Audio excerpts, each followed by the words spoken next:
Hi there, this is your cyber tutor, and I just wanted to put together this quick video on 5 Python tips that I found to help simplify some of my code and wish I knew when I first started programming with Python. I'm still learning to program, which is one of the reasons why I created this channel, was to help track my progress and hopefully help others along the way. As you see here, I've installed PyCharm, the community edition, to go ahead and run through this demo. So let's go ahead and jump into my tip number 1, which has to do with the print function. And when you're first learning Python and learning about the print function, you learn to concatenate strings with the plus operator. It's going to look something similar to this. So you're going to have your variables and a few strings passed in there. And actually we have the integer 10, so I need to convert number into a string. If not, I'll get a type error when I try to run it. So let's go ahead and run this and see what we get. So it says, "Hello Bob, you entered the number 10. So it's actually an easier way when you're trying to print this out. And instead of using the plus operator and then having to convert the integer to a string, you can actually just pass in some commas here. So I'm just going to enter in a few commas, and let's go ahead and run this again. And you're going to see, "Hello Bob, you entered the number 10. So we get the same results, but this is just a little bit more simplified when you're trying to convert, whether it's a string or an integer or a float. So my next tip number 2, and it has to do with loops and specifically the for loop. So when I was learning Python there, and kind of like in some of the beginning videos, it went over, like I saw a lot of this like for I in range, or for I and list or anything like that, and I didn't quite understand what this I meant.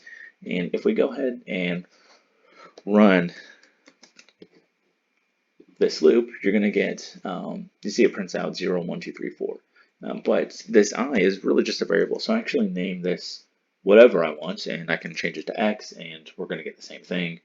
Or I can change this X to number, and if I change print number, we're going to get the same results. And that's because all of this after for, I'm just passing in a variable, and then it's going to count through whatever I specify in as. So that's my tip number 2. So moving on to tip number 3, which I have, and it has to do with building on a function. So I've written a function here, which is just called myFun, and it has x equals to 1, y equals 2. So if total, we're going to do x plus y, and then we're going to print the total. So in order to actually run the function, I need to call it. So I'm just going to call the function here. It's going to say myFun, and let's go ahead and print this out and see what happens. So I got the number 2, and that's because it's passing this through. So total is, x plus y, which is actually 1 plus 1 is going to print 2. So this is cool and all, but what if I don't want to hard code x and y? What I can actually do is pass x and y into my function, and we're going to say, comma 1. Now let's go ahead and run this again. So this is going to pass, this is the variable for x, so it's going to replace x with 1, and then it's going to replace y with 1. So if we run this again, still going to get the number 2. One last thing here, when you're doing this, you can also set a default value. So if I say y is equal to 0, I can actually still run my code with only passing one parameter, because it's automatically going to take the y and assign it the value 0. Now if I try to run it like this, I'm going to get an error because I'm not passing in both values. So this is a good way to go ahead and try to handle exceptions. So run this again, we're getting y. Now say I don't want y to be 0. I can still go ahead and override that by passing in the value 1, and it's going to override the default value in y. If we run this again, here I am, and I got the number 2.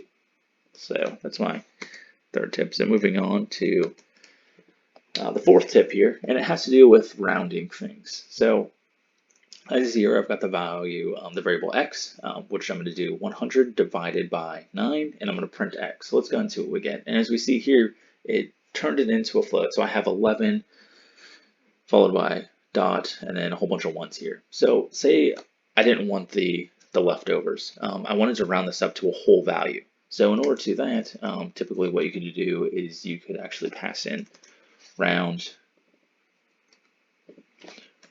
and that's going to be round the value of x, and we're going to go ahead and wrap that. So if we run this again, as you see here, I got 11. But there's a little simpler way of doing this. You can actually come in here, and I can change this to a double division sign, and We're going to backspace out round and run this again. And as you see here, I get the same results at 11. So what this is doing is it's rounding up and not giving me any of the remainders.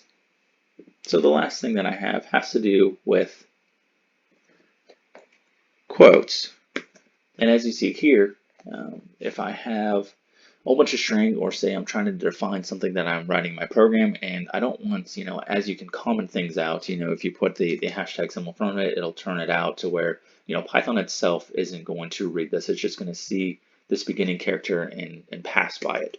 Now say I have a whole bunch of lines here, but I don't want all those hashtag symbols in front of it. What I can actually do is wrap all of this in triple quotes. So if I put in triple quotes here, and then triple quotes at the top, it will actually comment out all of this without having the characters in front of it, to where now if I just want to, print something out that's not within my comment field, I can go ahead and run this, and it's going to run just fine because it's going to see all this and skip right over it if I don't have the extra print comment in there. And it's going to say, not included in comments. So that's my last tip for you to kind of help show that up. So thanks for watching. Hope you learned something, and I'll catch you next time.